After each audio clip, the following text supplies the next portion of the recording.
আসসালামু আলাইকুম। এখন জানিয়ে দিব বাংলাদেশ ও বিশ্বের আলোচিত সংবাদের শিরোনাম। ইউক্রেন যুদ্ধে রাশিয়াকে অর্থায়ন করছে ভারত, অভিযোগ করল যুক্তরাষ্ট্র। রাশিয়া একটি শক্তিশালী দেশ, এটা মেনে নিতেই হবে, বললেন ডোনাল্ড ট্রাম্প। হোয়াইট হাউসে বৈঠক, ট্রাম্প ও ম্যাক্রোর কানাকানি কথা নিয়ে চলছে জোর সমালোচনা।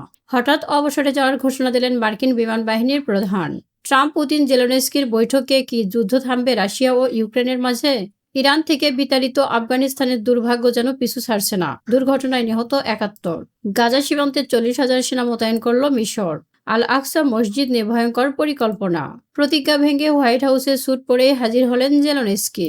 বাংলাদেশের সেনাবাহিনীকে কটূক্তি প্রসঙ্গে সেনাপ্রধান বলেন, ওরা বড় হলে বুঝতে পারবে ওদের ভুলগুলো এবং তখন ওরা লজ্জিত হবে। ইউক্রেন যুদ্ধ থামিয়ে স্বর্গে যেতে চান ডোনাল্ড ট্রাম্প। নতুন প্রস্তাবে রাজি হামাস, শর্ত দিচ্ছে ইসরায়েল। যুদ্ধবন্ধে কূটনৈতিক প্রচেষ্টার মাঝেও রাশিয়া ইউক্রেনে হামলা অব্যাহত রয়েছে। মিয়ানমার নির্বাচনের আগেই থাই সীমান্ত দিয়ে বাণিজ্য বন্ধ। পুতিন ও জেলেনস্কির মধ্যে বৈঠক আয়োজনের জন্য জেনেভায় প্রস্তাব দিয়েছে ম্যাক্রো। পারমাণবিক অস্ত্র ভান্ডার নিয়ে হুমকি দিলেন কিম জং উন। এতক্ষণ শুনছিলেন নিউজ আপডেট, এবার বিস্তারিত সংবাদ। ইউক্রেন যুদ্ধে রাশিয়াকে অর্থায়ন করছে ভারত, অভিযোগ করল যুক্তরাষ্ট্র। রাশিয়ান অপরিশোধিত তেলের বড় ক্রেতা হচ্ছে ভারত। এই ক্রয়ের মাধ্যমে ইউক্রেনে মস্কোর যুদ্ধে অর্থায়ন করছে নয়াদিল্লিটি বন্ধ করতে হবে বলে মন্তব্য করেছে হোয়াইট হাউসের বাণিজ্য উপদেষ্টা পিটার নাভারো। তিনি বলেছেন, হোয়াইট হাউস থেকে জ্বালানি আমদানি বন্ধ করার জন্য নয়াদিল্লির উপর চাপ বাড়িয়েছে। সোমবার ফিনান্সিয়াল টাইমসে প্রকাশিত মতামত নিবন্ধে নাভারো লিখেছেন, ভারত রাশিয়ার তেলের জন্য একটি বিশ্বব্যাপী ক্লিয়ারিং হাউস হিসেবে কাজ করে। নিষেধাজ্ঞাযুক্ত অপরিশোধিত তেলকে উচ্চ মূল্যের রপ্তানিতে রূপান্তর করতে ভারত সহযোগিতা করছে। এর মাধ্যমে মস্কোকে প্রয়োজনীয় ডলার যোগান দিচ্ছে দেশটি। তিনি আরও বলেন, রাশিয়ার অপরিশোধিত তেলের উপর ভারতের নির্ভরতা সুবিধাবাদী ও পুতিনকে যুদ্ধ অর্থায়ন করার জন্য বিচ্ছিন্ন করার জন্য বিশ্বের প্রচেষ্টার উপর গভীরভাবে ক্ষয়ী। চীনের পর ভারত রাশিয়ার তেলের দ্বিতীয় বৃহত্তম ক্রেতা। এটি ৩০% বেশি জ্বালানি মস্কো থেকে আসে। ফলে পশ্চিমা নিষেধাজ্ঞার মধ্যেও ক্রেমলিন রাজস্ব আহরণের সফল। রাশিয়া শক্তিশালী একটি দেশ, এটা মেনে নিতেই হবে, বললেন ডোনাল্ড ট্রাম্প। মার্কিন প্রেসিডেন্ট ডোনাল্ড ট্রাম্প স্বীকার করেছেন রাশিয়ার সামরিকভাবে শক্তিশালী একটি দেশ। ইউক্রেন মার্কিন সেনা পাঠানোর প্রসঙ্গে এই মন্তব্য করেন তিনি। ডোনাল্ড ট্রাম্প স্পষ্টভাবে জানিয়েছেন, যুক্তরাষ্ট্র কখনোই ইউক্রেনের সেনা পাঠাবে না। রাশিয়ার হামলা ঠেকাতে দেশটির নিরাপত্তা জোরদারের বিষয়ে প্রশ্ন করা হলে তিনি দৃঢ়ভাবে এসব কথা বলেন, এটা কখনোই ঘটবে না। ফক্স নিউজকে দেওয়া সাক্ষাৎকারে ডোনাল্ড ট্রাম্প আরও বলেন, ইউরোপীয় নেতাদের বৈঠকের পর এটাই ছিল নিরাপত্তা ইস্যুতে ট্রাম্পের প্রথম বক্তব্য। এই সময় তিনি আরও প্রতিশ্রুতি দেন যে রাশিয়ার প্রেসিডেন্ট ভ্লাদিমির পুতিন ও ইউক্রেনের প্রেসিডেন্ট ভলোদিমির জেলেনস্কির মধ্যে একটি বৈঠক করিয়ে দেবেন তিনি, যদিও নিজে সরাসরি উপস্থিত থাকবেন না। ট্রাম্পের এই দাবি এক ধরনের বৈঠক হলে দ্রুত যুদ্ধ বন্ধ হবে বলে দাবি করা হচ্ছে। পুতিনের সঙ্গে আলোচনায় জেলেনস্কিকে কিছুটা নমনীয় হওয়ার পরামর্শ দিয়েছেন ট্রাম্প। তিনি বলেন, আমেরিকা সেনা পাঠাবে না, তবে ইউরোপের দেশগুলো চাইলে সেনা পাঠাতে পারে, সে ব্যাপারে আমেরিকার কোনো আপত্তি নেই। এছাড়া ন্যাটোতে যোগ দেওয়ার ইচ্ছা ও প্রচেষ্টা থেকে সরে আসার পরামর্শ দিয়েছেন ট্রাম্প। ট্রাম্পের মতে ইউক্রেনের ক্রিমিয়া ফেরত চাওয়ার আশা করা উচিত নয়। তিনি বলেন, ইউক্রেন অনেক জায়গায় ফিরে পাবে আর তারা তাদের জীবন ফিরে পেতে চলেছে। তবে এটা সত্য, রাশিয়া একটি শক্তিশালী সামরিক দেশ, এটা মেনে নিতেই হবে। হোয়াইট হাউসে বৈঠকে ট্রাম্প ও ম্যাক্রোর মধ্যে কানাকানি, এ নিয়ে চলছে জোর সমালোচনা। ইউক্রেন যুদ্ধবন্ধের উদ্যোগে সোমবার হোয়াইট হাউসে ইউক্রেনের প্রেসিডেন্ট ভলোদিমির জেলেনস্কি ও ইউরোপীয় নেতাদের মধ্যে বহুপক্ষীয় বৈঠকে বসেন যুক্তরাষ্ট্রের প্রেসিডেন্ট ডোনাল্ড ট্রাম্প। কয়েক ঘন্টা চলা এই বৈঠকে ট্রাম্পের ডান পাশে ছিলেন ফ্রান্সের প্রেসিডেন্ট ইমানুয়েল ম্যাক্রো। বৈঠক শুরু হওয়ার আগে ইস্ট রুমে ট্রাম্পকে ম্যাক্রোর সঙ্গে নিচু স্বরে কথা বলতে দেখা যায়, যদিও তারা ফিসফিস করে কথা বলছিল। ট্রাম্পের সামনে থাকা মাইক্রোফোনগুলো তখন চালু থাকায় তাদের আলোচনা ধরা পড়ে। তাতে শোনা যায় ট্রাম্প ম্যাক্রোকে বলছেন, রাশিয়ার প্রেসিডেন্ট ভ্লাদিমির পুতিন সমঝোতায় আসতে আগ্রহী। ট্রাম্প বলেন, আমার মনে হয় পুতিন সমঝোতা করতে চান, আমার সঙ্গে সমঝোতায় আসতে চান। অবিশ্বাস্য শোনালেও এটাই সত্য। তার এই বক্তব্যে স্পষ্ট হয় শুক্রবার আলাস্কায় পুতিনের সঙ্গে অনুষ্ঠিতব্য বৈঠকের মূল আলোচনার বিষয় ছিল যুদ্ধ অবসান। এদিকে অবসরে যাওয়ার ঘোষণা দিলেন মার্কিন বিমান বাহিনীর প্রধান। যুক্তরাষ্ট্রের বিমান বাহিনীর প্রধান জেনারেল ডেভিড অলভিন হঠাৎ অবসরে যাওয়ার পরিকল্পনার কথা ঘোষণা করেছেন। অলভিন বলেন, আগামী কয়েক মাসের মধ্যেই তিনি অবসর নেওয়ার কথা ভাবছেন। তবে তিনি কি কারণে অবসর নেবেন তা এখনো সশস্ত্র বাহিনীর শীর্ষ কর্মকর্তা জানাননি। সোমবার জেনারেল অলভিনের অবসরে যাওয়ার এই ঘোষণা ছিল অপ্রত্যাশিত। সাধারণত 4 বছরের জন্য বিমান বাহিনীর প্রধান নিযুক্ত হন, কিন্তু আগামী কয়েক মাসের মধ্যে অবসর নিলে তার দায়িত্ব পালনের সময় দাঁড়াবে 2 বছর মাত্র। ট্রাম্প পুতিন জেলেনস্কির বৈঠক কি যুদ্ধ থামাতে পারবে ইউক্রেন সংকটের? ইউক্রেন যুদ্ধ বন্ধের লক্ষ্যে সোমবার হোয়াইট হাউসে ইউক্রেনের প্রেসিডেন্ট ভলোদিমির জেলেনস্কি ইউরোপীয় নেতাদের সঙ্গে বৈঠক করেন যুক্তরাষ্ট্রের প্রেসিডেন্ট ডোনাল্ড ট্রাম্প। শুক্রবার আলাস্কায় রুশ প্রেসিডেন্ট ভ্লাদিমির পুতিনের সঙ্গে আলোচনায় উঠে আসা প্রস্তাব নিয়ে এই বৈঠক হয়। এতে কিয়েভের নিরাপত্তা নিশ্চয়তার আশ্বাস দেন ট্রাম্প। 5.5 ঘন্টা ধরে চলা ওভাল অফিস ও হোয়াইট হাউসের কয়েক ধাপের বৈঠকের অগ্রগতি হচ্ছে বলে সব পক্ষ স্বীকার করেছে। আগে থেকে জেলেনস্কি ত্রিপক্ষীয় বৈঠকের কথা বলে আসছেন। আলোচনার এক পর্যায়ে পুতিন জেলেনস্কির বৈঠক আয়োজন শুরু করার কথা জানান মার্কিন প্রেসিডেন্ট। পরে মার্কিন পররাষ্ট্রমন্ত্রী বলেন, পুতিনও আলোচনায় প্রস্তুত। এখন প্রশ্ন হচ্ছে, আসন্ন ত্রিপক্ষীয় এই বৈঠক কি 4.5 বছর ধরে চলা ইউক্রেনীয় যুদ্ধ থামাতে পারবে? বিশ্লেষকদের ভাষ্য, মস্কো ও কিয়েভ নিজ নিজ অবস্থান থেকে ছাড় না দিলে এই সংঘাতের অবসান ঘটানোর সম্ভাবনা 0% মাত্র।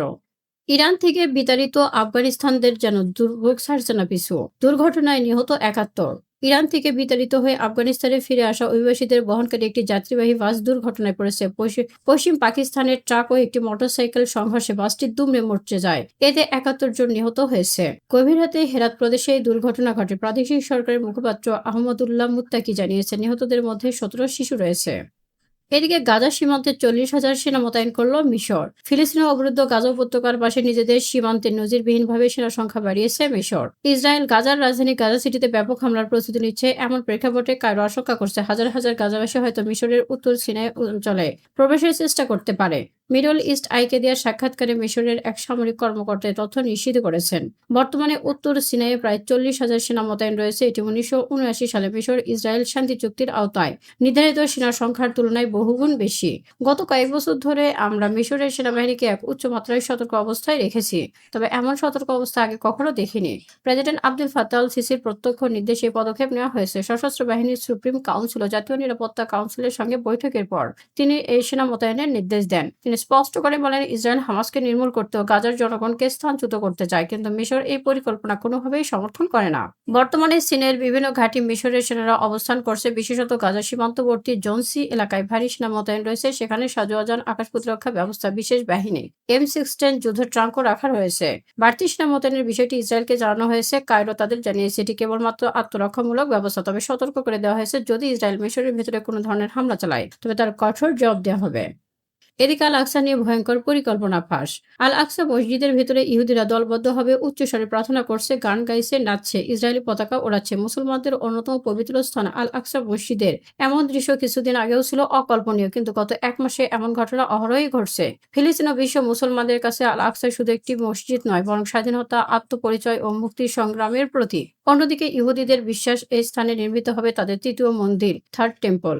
দীর্ঘদিন ধরে একটি আন্তর্জাতিক চুক্তির মাধ্যমে আল আকসায় কেবল মুসলমানদের প্রার্থনার অধিকার নিশ্চিত করা হয়েছিল, কিন্তু 1967 সালে ইসরায়েল পূর্ব জেরুজালেম দখল করার পর থেকে ধীরে ধীরে মুসলমানদের প্রবেশাধিকার সীমিত হয়, বিপরীতে ইহুদিদের প্রবেশাধিকার বাড়ানো হয়। বিশেষ করে 2023 সালের 7 অক্টোবর ফিলিস্তিনি সশস্ত্র গোষ্ঠী ইসরায়েলি বসতিতে হামলার পর থেকে এই চর্চা আরও বৃদ্ধি পেয়েছে।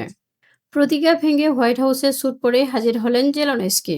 যুদ্ধ শুরুর পর থেকে সামরিক পোশাকে নিজের রাজনৈতিক প্রতীক বানিয়েছিলেন। ইউক্রেনের প্রেসিডেন্ট ভলোদিমির জেলেনস্কি ঘোষণা দিয়েছিলেন যুদ্ধ শেষ না হওয়া পর্যন্ত স্যুট পরবেন না, তবে অবশেষে সেই প্রতিজ্ঞা ভাঙলেন তিনি। আর এই প্রতিজ্ঞা ভঙ্গের কারণ কেউ নয়, স্বয়ং মার্কিন প্রেসিডেন্ট ডোনাল্ড ট্রাম্প। স্থানীয় সময় দুপুর 2টায় হোয়াইট হাউসে ট্রাম্পের সঙ্গে বৈঠকে অংশ নিতে কালো স্যুট পরে হাজির হন জেলেনস্কি। যদিও ফরমাল পোশাকের মধ্যে তিনি সামরিক ছোঁয়া রেখেছেন, কালো স্যুট পরেও পরেননি টাই। এর আগে হোয়াইট হাউসে গিয়ে পোশাকের কারণে রীতিমতো অস্বস্তিকর পরিস্থিতির মুখে পড়েছিলেন জেলেনস্কি। সামরিক পোশাক পরে বৈঠকে যোগ দেয় ট্রাম্প ও ভাইস প্রেসিডেন্ট জেডি ভান্স তাকে অকৃতজ্ঞ, অসম্মানজনক বলে আখ্যা দিয়েছিলেন। সে বৈঠকে উত্তপ্ত হয়ে ওঠে এবং কূটনৈতিক সম্পর্কের টানাপোড়েন সৃষ্টি হয়। মূলত সেই অভিজ্ঞতা থেকে জেলেনস্কিকে পোশাক পরিবর্তনের দিকে ধাবিত হয়। নতুন রূপে হাজির হওয়া জেলেনস্কিকে এবার প্রশংসা করেছেন ট্রাম্পপন্থী সাংবাদিক ব্রায়ান গ্লেন। আগে সামরিক পোশাক নিয়ে কটাক্ষ করলে এবার তিনি বলেন, স্যুটে আপনাকে অসাধারণ দেখাচ্ছে। জবাবে জেলেনস্কিও রসিকতা করেন, বলেছেন, বদলেছি কিন্তু আপনি এই স্যুটে আছেন। ট্রাম্পও এই পরিবর্তনের প্রশংসা করেছে। বাংলাদেশের সেনাবাহিনীকে কটূক্তি প্রসঙ্গে সেনাপ্রধান বলেন, ওরা ছোট তাই ভুল করেছে, বড় হলে লজ্জিত হবে। বাংলাদেশের সেনাবাহিনী সম্পর্কে নানা ধরনের কটূক্তি প্রসঙ্গে সেনাবাহিনীর প্রধান জেনারেল ওয়াকারুজ্জামান বলেছেন, এই সমস্ত মন্তব্যে অখুশি হওয়ার কিছু নেই। যারা এসব করছে তাদের বয়স কম, তারা আমাদের সন্তানের বয়সে। তারা বড় হলে নিজেদের ভুল বুঝতে পারবে, তখন নিজেরাই লজ্জিত হবে। ঢাকা সেনানিবাসে মঙ্গলবার দুপুর 12টা থেকে 1.5 ঘণ্টাব্যাপী অফিসার্স অ্যাড্রেসে সেনাপ্রধানদের উদ্দেশ্যে দেওয়া বক্তব্যে এসব কথা বলেন সেনাপ্রধান। অনুষ্ঠানে সেনা সদরের ঊর্ধ্বতন সামরিক কর্মকর্তা সরাসরি উপস্থিত ছিলেন। এ সময় সব সেনা স্থাপনার কর্মকর্তা ভার্চুয়ালি যুক্ত হন এবং সেনা সদর দপ্তর সূত্রে জানা যায়, প্রথম অংশে সেনাবাহিনী প্রধান অফিসারদের উদ্দেশ্যে 38 মিনিট বক্তব্য দেন। এরপরে প্রায় 1 ঘণ্টা অফিসারদের বিভিন্ন প্রশ্নের উত্তর দেন। প্রাথমিক বক্তব্যে সেনাপ্রধান নিরলসভাবে কাজ করে দেশের প্রতি দায়িত্ব পালনের জন্য সেনাবাহিনীর সব সদস্যকে অভিনন্দন জানান। তিনি উল্লেখ করেন, ঐতিহাসিক ভূমিকার জন্য বাংলাদেশের মানুষ সেনাবাহিনী ও প্রত্যেক সদস্যের প্রতি সবসময় কৃতজ্ঞ থাকবে। দেশ এখন নির্বাচনের দিকে ধাবিত হচ্ছে। একটি অবাধ, সুষ্ঠু, নিরপেক্ষ নির্বাচন অনুষ্ঠানে সরকারকে সহযোগিতা করতে বাংলাদেশ সেনাবাহিনী সব ধরনের প্রস্তুতি নিয়েছে। এর মধ্যে জাতীয় নির্বাচনের তারিখ ঘোষিত হয়েছে, সরকার তা অনুষ্ঠানের ব্যাপারে বদ্ধপরিকর বলে উল্লেখ করেছে সেনাপ্রধান। সব সেনা সদস্যকে আইন অনুযায়ী নিরপেক্ষভাবে দায়িত্ব পালন করার জন্য প্রস্তুত থাকতে হবে বলে প্রস্তুত থাকার আহ্বান জানিয়েছেন তিনি। সেনাবাহিনীর প্রধান বলেন, সেনাবাহিনীর শৃঙ্খলা, সততা, সামাজিক যোগাযোগ মাধ্যমে ভুয়া তথ্য ছড়ানো, সেনাবাহিনী ইস্যুতে নানা কটূক্তির জবাব, মাঠ পর্যায়ে কাজের বিভিন্ন বিষয়ে আলোচনা সহ প্রয়োজনীয় নির্দেশনাও দিয়েছেন। ইউক্রেন যুদ্ধ থামিয়ে স্বর্গে যেতে চান ডোনাল্ড ট্রাম্প। মার্কিন প্রেসিডেন্ট ডোনাল্ড ট্রাম্প বলেছেন, ইউক্রেন যুদ্ধ বন্ধের শান্তি চুক্তি হলে হয়তো তার স্বর্গে যাওয়ার সুযোগটা তৈরি হবে। মঙ্গলবার মার্কিন টিভি চ্যানেল ফক্স নিউজকে দেওয়া সাক্ষাৎকারে তিনি মজা করেন, শুনেছি আমি খুব একটা ভালো অবস্থায় নেই, তালিকা একেবারে নিচে আছি, কিন্তু যদি স্বর্গে যাওয়া সম্ভব হয়, এই কাজটা অর্থাৎ ইউক্রেন যুদ্ধ থামানো হতে পারে তার অন্যতম কারণ। ৭১ বছর বয়সী ট্রাম্প এর আগে বলেছেন, রাশিয়া ইউক্রেন যুদ্ধ বন্ধ হলে নোবেল শান্তি পুরস্কার জিততে চান। তবে এবার তিনি শান্তি প্রচেষ্টাকে ধর্মীয় দৃষ্টিকোণ থেকেও দেখলেন। সোমবার হোয়াইট হাউসে ইউক্রেন ও ইউরোপের কয়েকটি দেশের নেতাদের সঙ্গে বৈঠক করেন ট্রাম্প। ট্রাম্পের জীবনে নানা বিতর্ক রয়েছে। তিনি ৩ বার বিয়ে করেছেন, ২ বার অভিশংসিত হয়েছেন, এবার অপরাধমূলক মামলায় দোষী সাব্যস্ত হয়েছেন একবার। পর্ন তারকাকে গোপন অর্থ প্রদান করেছেন, যৌন কেলেঙ্কারি রয়েছে, অসাধু রাজনীতিবিদ বলে অনেকে মনে করে তাকে। মিয়ানমারের নির্বাচনের আগেই থাই সীমান্ত দিয়ে বাণিজ্যিক বন্ধ। মিয়ানমার ও থাইল্যান্ডের সবচেয়ে বড় সীমান্ত বাণিজ্য দ্বিতীয় দিনের মতো বন্ধ রাখা হয়েছে। মঙ্গলবার মিয়ানমারের জান্তা কর্তৃপক্ষ জানিয়েছে, তারা আগামী ডিসেম্বরের নির্বাচনের আগে সশস্ত্র গ্রুপগুলোর অর্থায়নে সহায়তার কালোবাজার বন্ধ করার অঙ্গীকার করেছেন। ২০২১ সালে ক্ষমতা দখল করার সামরিক জান্তা মিয়ানমারের মিয়াওডি সেতু নিয়ন্ত্রণ করছে। থাই শুল্ক বিভাগের তথ্য বলছে, এই সেতু দিয়ে প্রতিবেশী দেশ দুটির মধ্যে প্রতি মাসে $১২০ মিলিয়ন বাণিজ্য হয়। এদিকে সীমান্ত থেকে বাণিজ্যিক রাজধানী ইয়াঙ্গুন পর্যন্ত মহাসড়ক জুড়ে সেনারা বিভিন্ন গেরিলা গোষ্ঠীর বিরুদ্ধে যুদ্ধে লিপ্ত রয়েছে। তারা লাভজনক টোল থেকে গেট থেকে যেন অর্থ সংগ্রহ করে যুদ্ধ চালিয়ে যাচ্ছে বলে অভিযোগ করেছে। দেশটির বর্ডার গার্ড ফোর্সেস মুখপাত্র মাইং মো জাং বলেছেন, সোমবার থেকে বাণিজ্যিক যানবাহনের জন্য সীমান্ত বন্ধ রয়েছে। সামরিক জান্তা বলছে, তারা ২৮ ডিসেম্বর নির্বাচনের আগে অবৈধ বাণিজ্যকে কঠোরভাবে দমন করবে। নির্বাচন দেশটিতে সেনা শাসন পুনরায় প্রতিষ্ঠিত করার চেষ্টা হিসেবে সমালোচিতও হচ্ছে। সীমান্তে অবস্থানরত থাই নিরাপত্তা সূত্র বলতে, জান্তার সংখ্যালঘু গোষ্ঠীগুলোর জন্য অস্বস্তিকর বিধিনিষেধ আরোপ রয়েছে, যাতে তাদের আয় বা সুবিধা বন্ধ করা যায়। সামরিক জান্তা গত সোমবার সীমান্ত বন্ধ করার সময় জানায়, তারা ডিসেম্বরের শেষের দিকে পরবর্তী জাতীয় নির্বাচনের তারিখ ঘোষণা করেছে, যা গৃহযুদ্ধের একটি সমাপ্তির পথ হিসেবে প্রচার করা হচ্ছে। পুতিন জেলেনস্কির বৈঠক জেনেভায় আয়োজনের প্রস্তাব দিয়েছে ইমানুয়েল ম্যাক্রো। ফরাসি প্রেসিডেন্ট ইমানুয়েল ম্যাক্রো প্রস্তাব করেছেন মার্কিন প্রেসিডেন্ট ডোনাল্ড ট্রাম্পের সঙ্গে পৃথক বৈঠকের পর রাশিয়ার প্রেসিডেন্ট ভ্লাদিমির পুতিন ও ইউক্রেনের প্রেসিডেন্ট ভলোদিমির জেলেনস্কির মধ্যে শান্তি আলোচনা সুইজারল্যান্ডের জেনেভায় আয়োজন করা যেতে পারে। এএপি ও ভারতের সংবাদ মাধ্যম হিন্দুস্তান টাইমসের প্রতিবেদনে বলা হয়েছে, সোমবার হোয়াইট হাউসে ইউক্রেনের প্রেসিডেন্ট ও ইউরোপের অন্যান্য নেতাদের উচ্চ পর্যায়ের বৈঠকের পর ম্যাক্রো বলেন, পুতিন জেলেনস্কির মধ্যে বৈঠক ইউরোপে অনুষ্ঠিত হবে। আয়োজক দেশ হিসেবে নিরপেক্ষ সুইজারল্যান্ড। আমি জেনেভার পক্ষে প্রচারণা চালাচ্ছি, অন্য কোনো দেশ হতে পারে। পারমাণবিক অস্ত্র ভান্ডার নিয়ে নতুন হুমকি দিলেন কিম জং উন।